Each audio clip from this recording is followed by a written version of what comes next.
Diana was more than a princess. She was a demi-goddess. Beautiful and compassionate, she became the most loved and admired woman on earth. Her short life was the stuff of legend and myth, but it was never a fairy tale. The romance the world saw on her wedding day was flawed.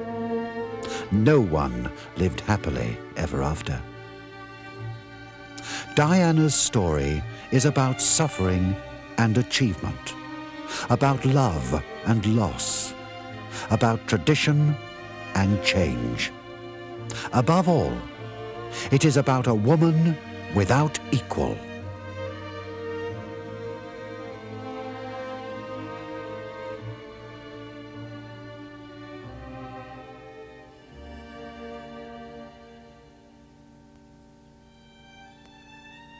Whose death made the world grieve. Diana's marriage to Prince Charles changed her life forever. At 20, she became the most famous and photographed person of all time.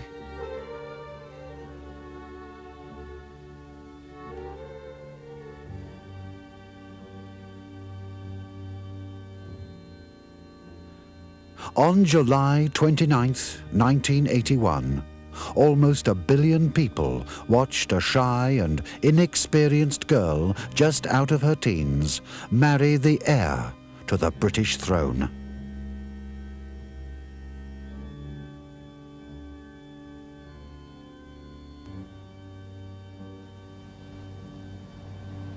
I, Diana Frances. I, Diana Frances.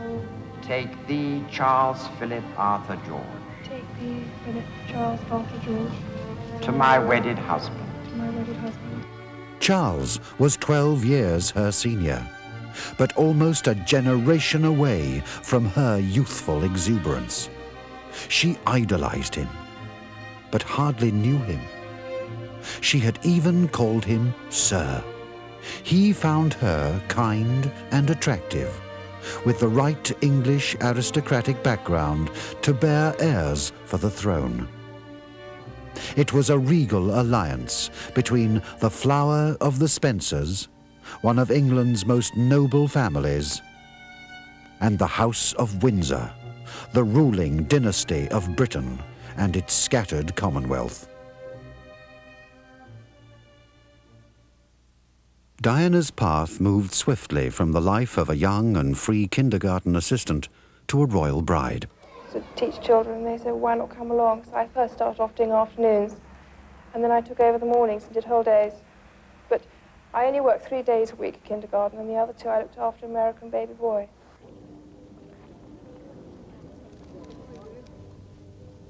Cameras were her constant and often unwelcome companions. But there was an insatiable clamour for pictures and stories about Diana.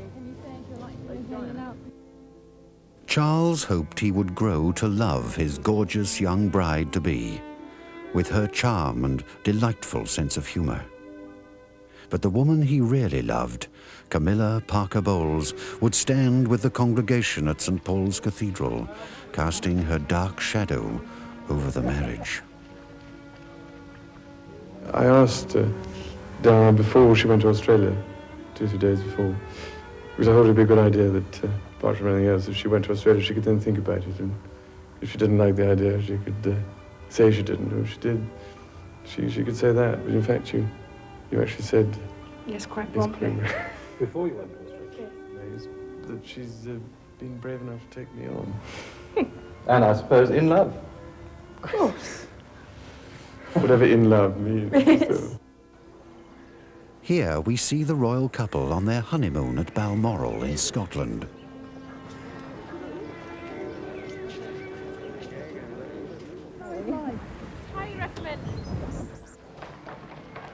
Motherhood soon followed.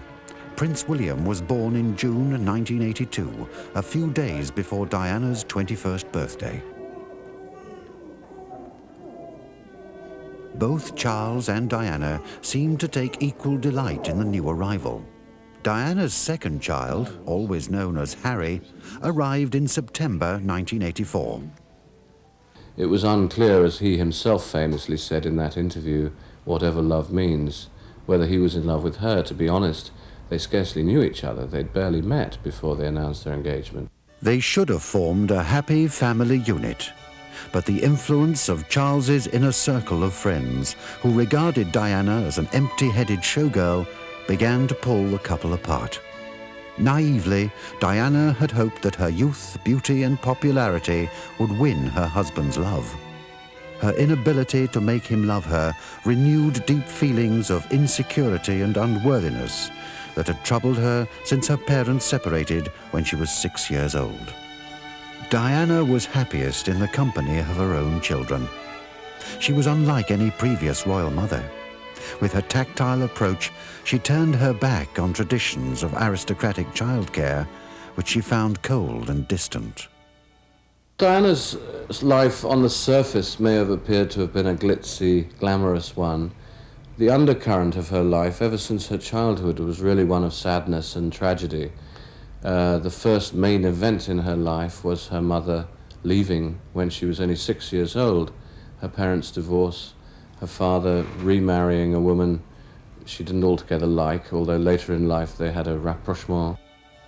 She was plagued by illnesses, the eating disorder bulimia, which had its roots in her unhappy childhood, and also by postnatal depression.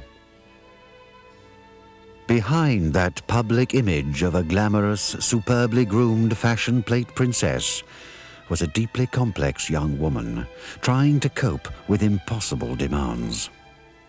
And nagging away at her was the knowledge that her husband could not give her the love she wanted. The Prince and Princess of Wales took Harry with William on his first day at kindergarten. Diana was determined that the royal children would be brought up in a more relaxed and caring fashion. William and Harry showed they understood the duty to pose for the cameras. Her sense of isolation and despair grew. Much later, in her famous Panorama interview, she said, "You have so much pain inside yourself that you cry out for help." But for the public, appearances had to be kept up. Diana throws herself into the spirit of the mother's race.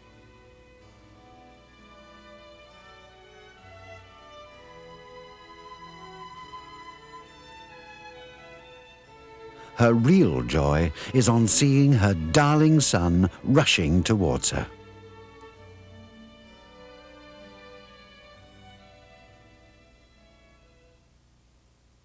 I've done two biographies of Prince Charles, one on his 30th birthday in 1978, one on his 40th birthday in 1988. The first one, which was a huge bestseller in the United States, and I came over and traveled all over the country talking about it, portrayed a lonely, slightly frustrated, confused bachelor prince. It was before anybody had heard of Lady Diana Spencer. And of course there was enormous interest in him, and we have to remember that period when he was a dashing, glamorous, the world's most eligible bachelor, a playboy, polo-playing, parachuting prince who had enormous international appeal of the kind that Diana subsequently took over. When I was asked to do it again on his 40th birthday 10 years later, so much had changed I wound up writing a whole new book rather than just revising the original one. He, of course, had become a father of 2 children, the marriage, and so on. One already sensed by then that the marriage was going wrong, but it was to no extent public, and I just sort of hinted at it in that book and got into a bit of trouble for doing so. But there's no doubt that he changed enormously between those 2 books, and people in America particularly were fascinated by how this dashing outdoor macho prince had turned into this rather spiritual, reflective, slightly depressive figure. And I think the effect of marriage really was to liberate him from the shadow of his parents. A stiff, ordered world of royal protocol she found stifling and constraining. Princess Diana always deeply respected the Queen and the magnificent job she did. Here we see her in a rare light moment.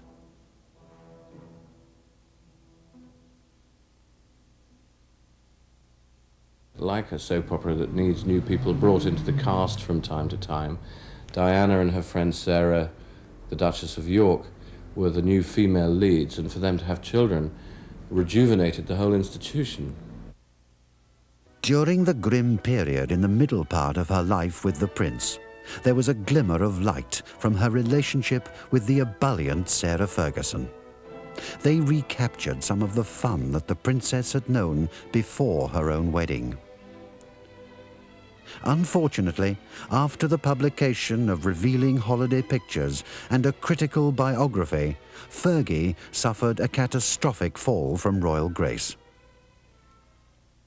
So one of the things that I helped her to do was to get her to feel that she could do something about the situation. She wasn't trapped. She didn't have to be a passive kind of victim.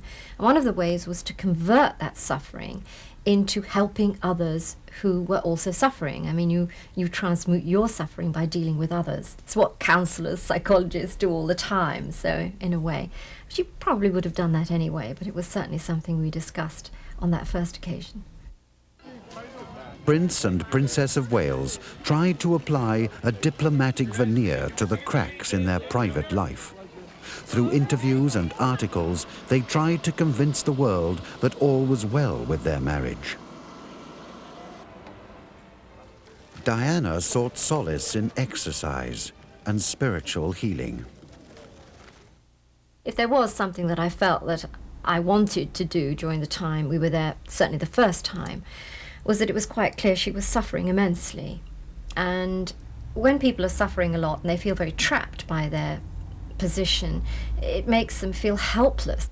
But one thing I do feel strongly about is that Diana's eating disorder, the bulimia, that was a part of all that, that she was brave enough to go public about and talk about and work with other victims, that was a symptom of what was wrong in the marriage. It was caused by what happened in the marriage, there being, as she famously put it, 3 people in the marriage. I was quite closely involved as an observer in what we call the War of the Waleses, which was really a public relations war, as this marriage, after the separation, was heading inevitably towards divorce. Camilla Parker Bowles was a long-time friend and old flame of the prince. And Charles, in a notorious BBC interview, admitted to an adulterous relationship with her. It is announced from Buckingham Palace that, with regret, the Prince and Princess of Wales have decided to separate. Their Royal Highnesses have no plans to divorce, and their constitutional positions are unaffected. After the Morton book came out, everyone knew the separation would have to be permanent. The divorce became fact on the 15th day of July, 1996. Diana started to forge a new life for herself, meeting some of the world's good and the great on an equal footing. On this occasion, the Emperor and Empress of Japan are delighted to meet the beautiful princess.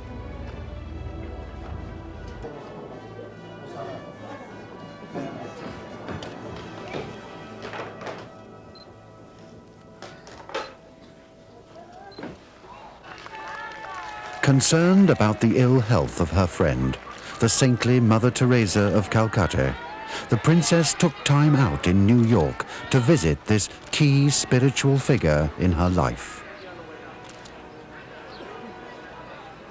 How tragic it was that 2 such important women should die in the same week. News of the princess's death was conveyed to Mother Teresa as she lay gravely ill in Calcutta.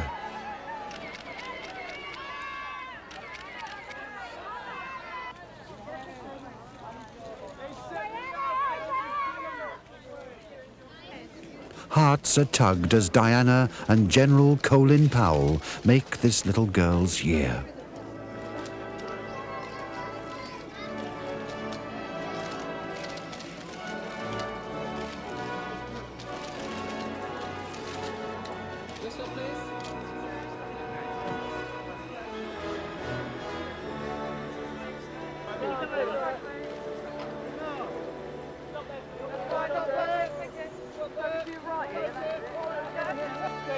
The princess was always the star attraction.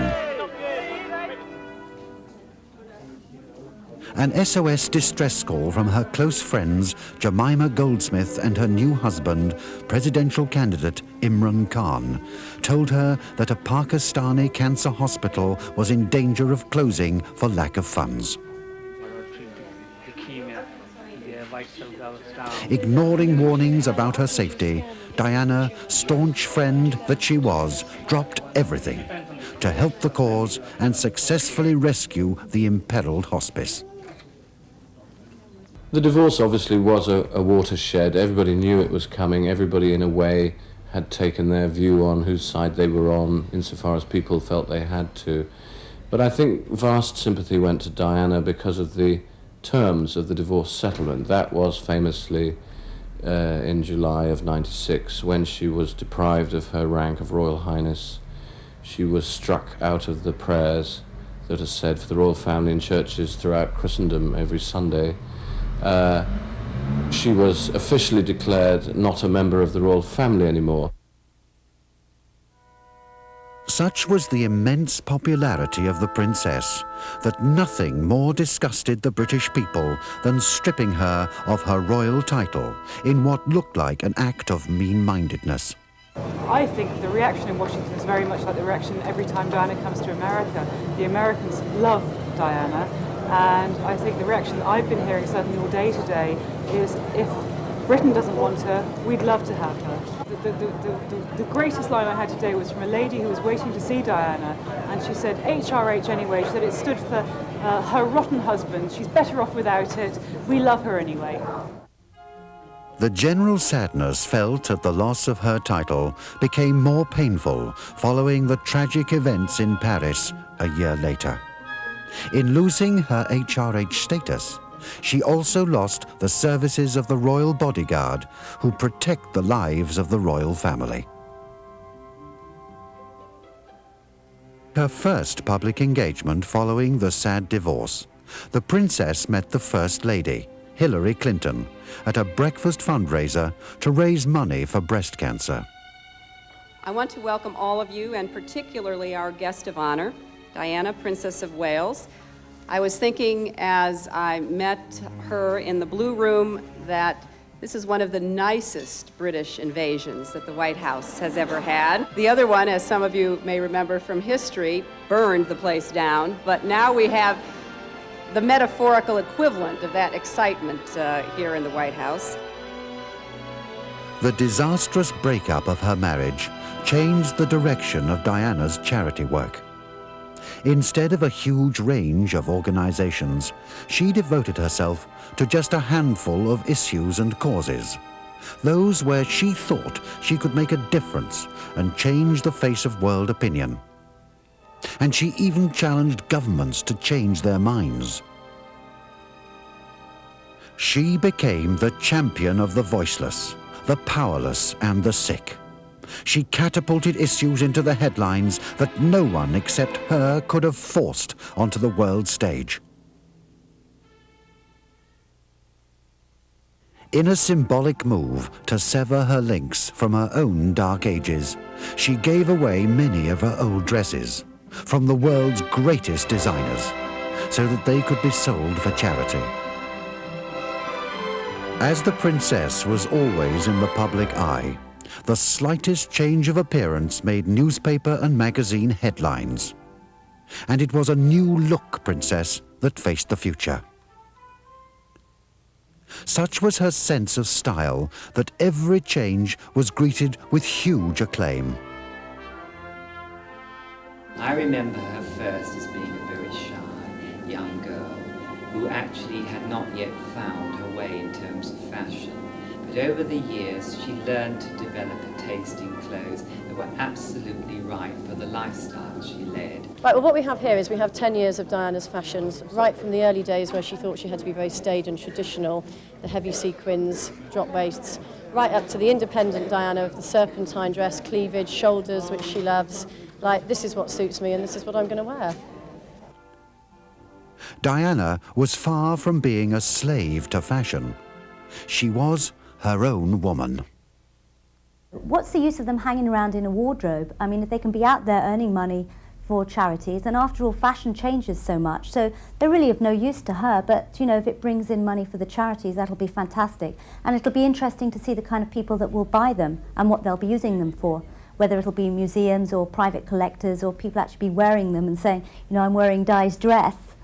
So that makes a grand total of just over $5,700,000, which I think is something of a record for a charity event.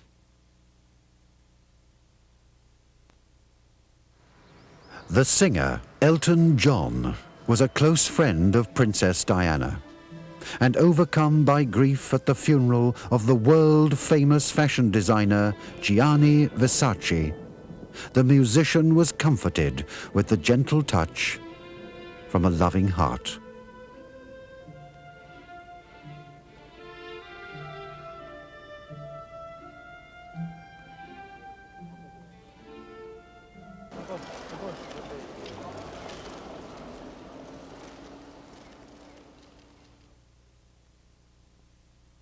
Those of us who had long-term plans with the Red Cross in which she was so deeply involved will not have her by our side. Those of us who've worked with her for years and seen her ability to bring to the attention of the public something like the landmine campaign. Indeed, she embraced the AIDS campaign when it wasn't fashionable. And of course, other campaigns, English ballet, she had so many.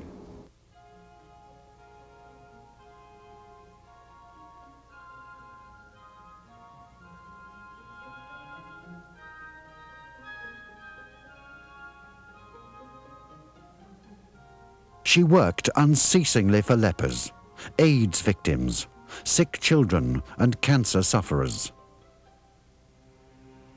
This work raised staggering amounts for the good causes close to the princess's heart.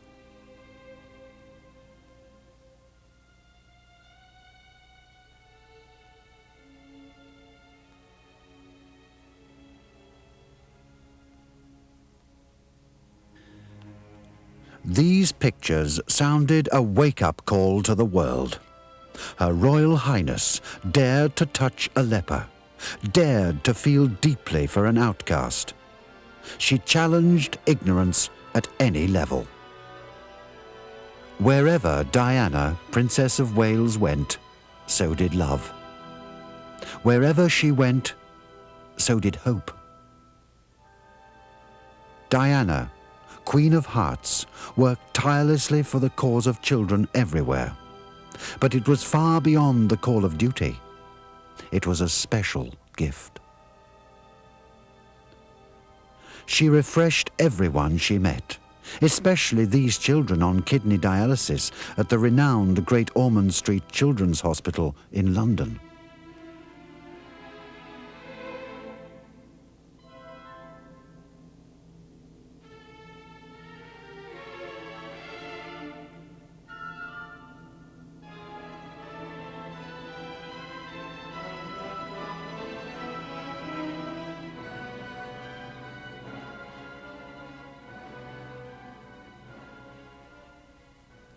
The plight of the homeless deeply distressed the princess, and she made it her business to help. I think it's important to her and important to us that she uses her profile to raise the fact that we're dealing with 3,000 young people a year, that this project will see 1,000 young people over winter, and these are somebody's sons and daughters. The princess was the champion of AIDS charities. But what Diana had, which none of the rest have, is an ability to gain access to the hearts of the mothers of people with AIDS, of the bigger general population, and be able to turn around what was seen as being fearful. The Red Cross were fortunate to call on Diana to highlight the evils of landmines. Ma'am, a government minister's home has said you're a loose cannon by supporting this campaign. Do you have any reaction to that? Virginia, I'm only trying to highlight a problem that's going on all around the world. That's all.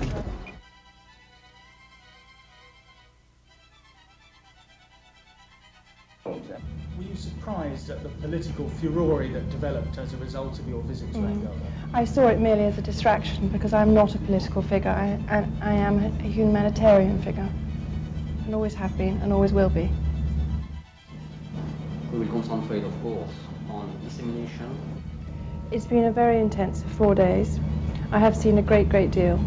I've seen the people affected by landmines. I've seen the landmines themselves. Angola is an example of what the Red Cross can achieve around the world, given the sort of cooperation that we have seen that exists between the Red Cross and the NGOs and the Angolan authorities. No other single person could have changed the policy of two major Western governments. She went on an all-out campaign to ensure that the issue didn't go away. Even the most dangerous and primitive of conditions didn't deter her. As you can see. 1, 2, 3, firing. A moment of great satisfaction in blowing up a landmine. Diana saw injuries too awful to describe.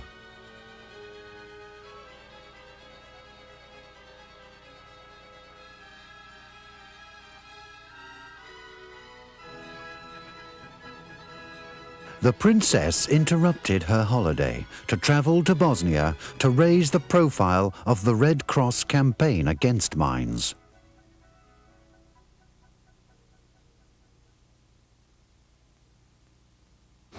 But it was interesting to me how her sons kept coming up. Whatever you talked about, she would always find a way of bringing her sons into the conversation. They really were the mainstay of her life.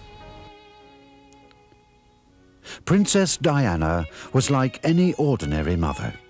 She hugely enjoyed the company of her children, and they hugely enjoyed hers. At her happiest, she could ignore the presence of the cameras.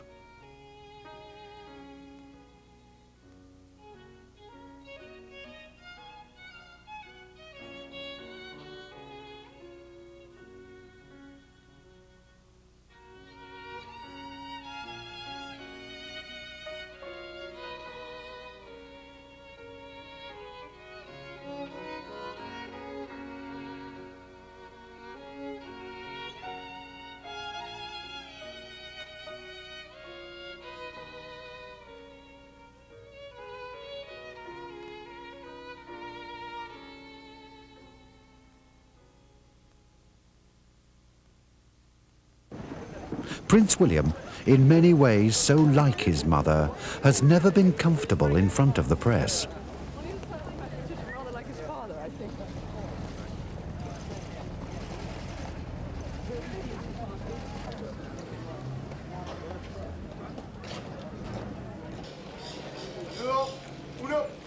Diana, named after the goddess of hunting, became the most hunted woman of modern times.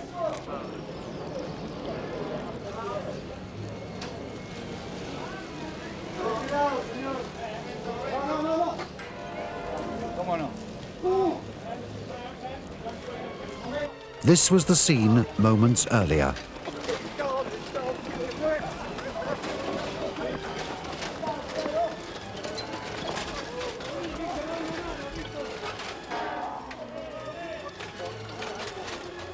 The whole of the Argentina trip was marred by press intrusion.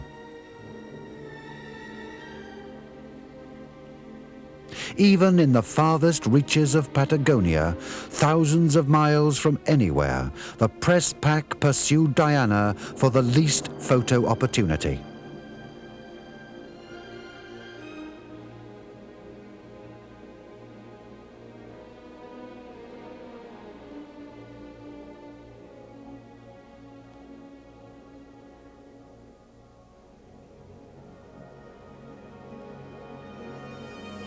Even on holiday as a private individual on the tiny tropical paradise of Barbuda in Antigua, Diana was forced to have heavily armed troops to ensure her safety and privacy.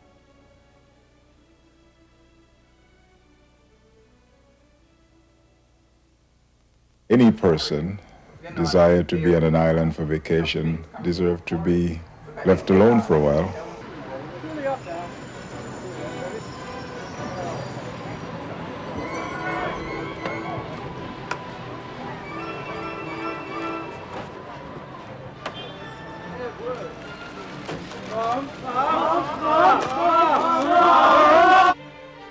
The tempo of the pursuit by the press, the paparazzi and the news media gathered pace with every year that passed. No longer a royal, but now without question the most photographed person on the planet. There was no hiding place from the telescopic lens.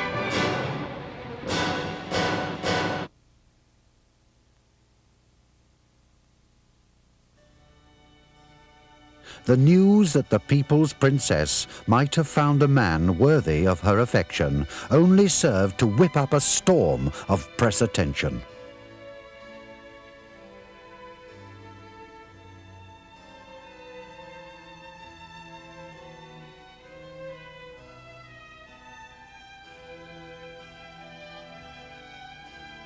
The Al Fayed's luxury yacht was surrounded by the hungry media. Each and every movement was scrutinized.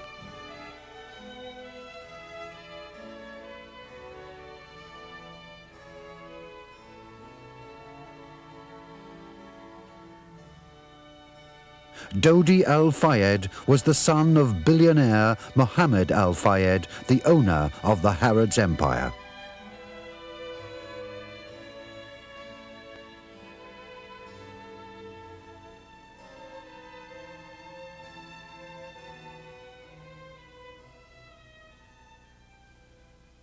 It's all nonsense. The controversy is completely contrived and synthetic.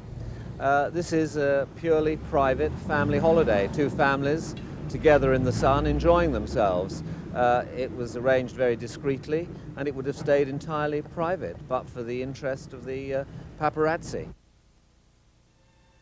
While Dodi Al Fayed was in the Mediterranean, the press camped outside his London apartment in case he returned.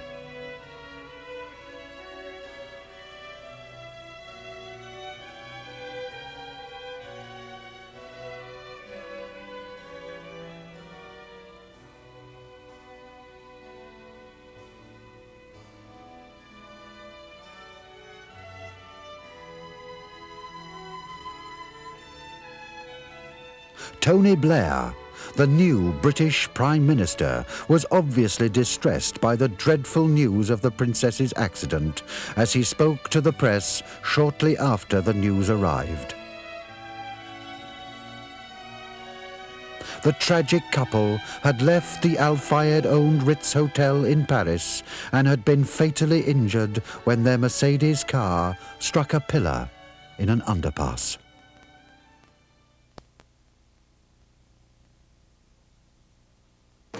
Prime Minister, can we please have your reaction to the news? I feel like everyone else in this country today, utterly devastated. Our thoughts and prayers are with Princess Diana's family, in particular her two sons, the two boys. Our hearts go out to them. We are today a nation in Britain in a state of shock, in mourning, in grief that is so deeply painful for us. She was a wonderful and a warm human being. Though her own life was often sadly touched by tragedy, she touched the lives of so many others in Britain throughout the world with joy and with comfort.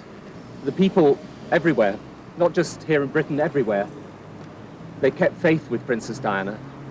They liked her, they loved her. They regarded her as one of the people.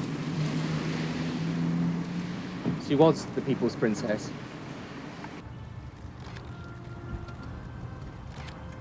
Prince Charles and Diana's two sisters, Sarah and Jane, flew to Paris in a plane from the Queen's flight to recover the body of the princess. This was the first time a disbelieving nation had images that truly confirmed the dreadful news of the accident.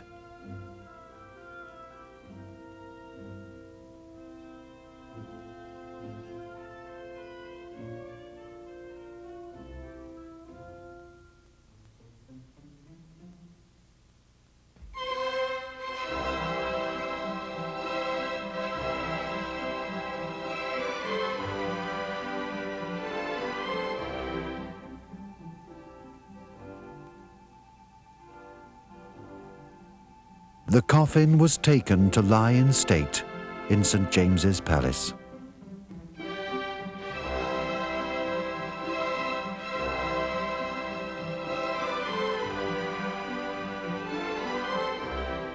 A nation grieved. The true extent of the sorrow was yet to be felt, as countless thousands and later millions took time and paid their heartfelt respects to the princess. Royal protocol was eventually abandoned, and Buckingham Palace flew a simple Union Jack flag at half-mast in tribute. The royal palaces were a sea of flowers and personal tributes to the Queen we never had. 1 week after the crash, the extraordinary funeral of Diana took place in front of a still shocked nation. More than 1 million came to London to mark her passing. 2 billion people watched worldwide.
Every man, woman and child in the country grieved for the loss suffered by her poor children, William and Harry.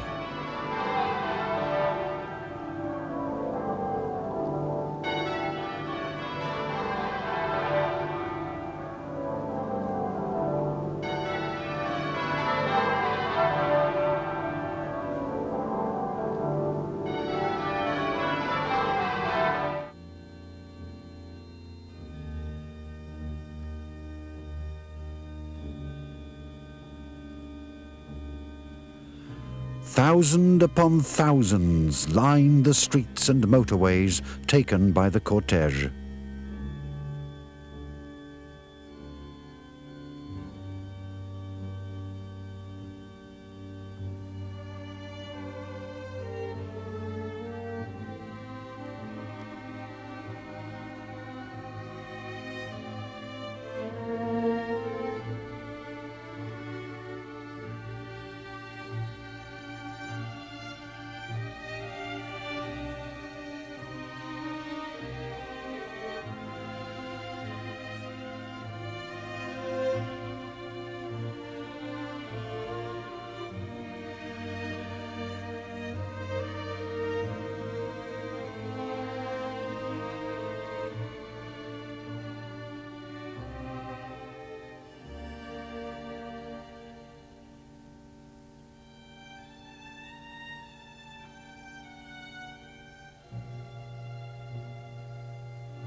This is the last the world will ever see of Diana, Princess of Wales.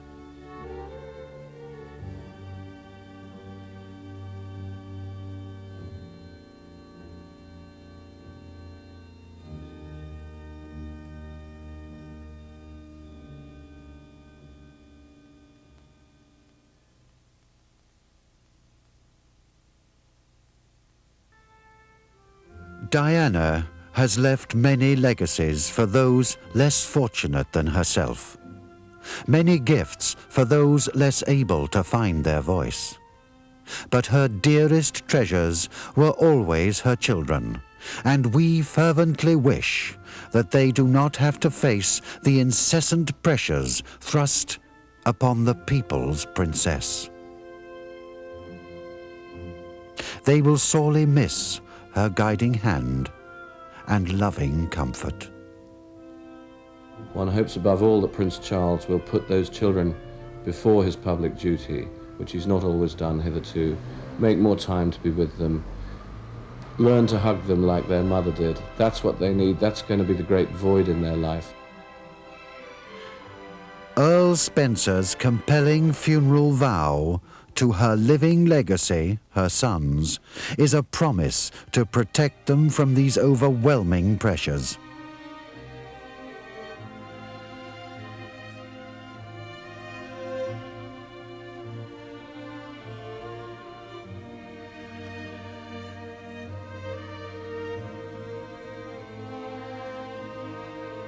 Diana's body now lies on a serene island set in a lake much loved by her father, and bedecked with flowers given with love.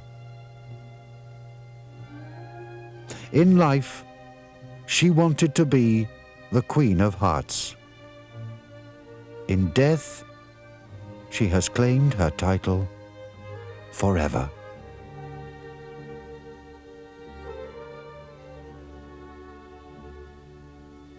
These words were spoken at the funeral of Diana, Princess of Wales.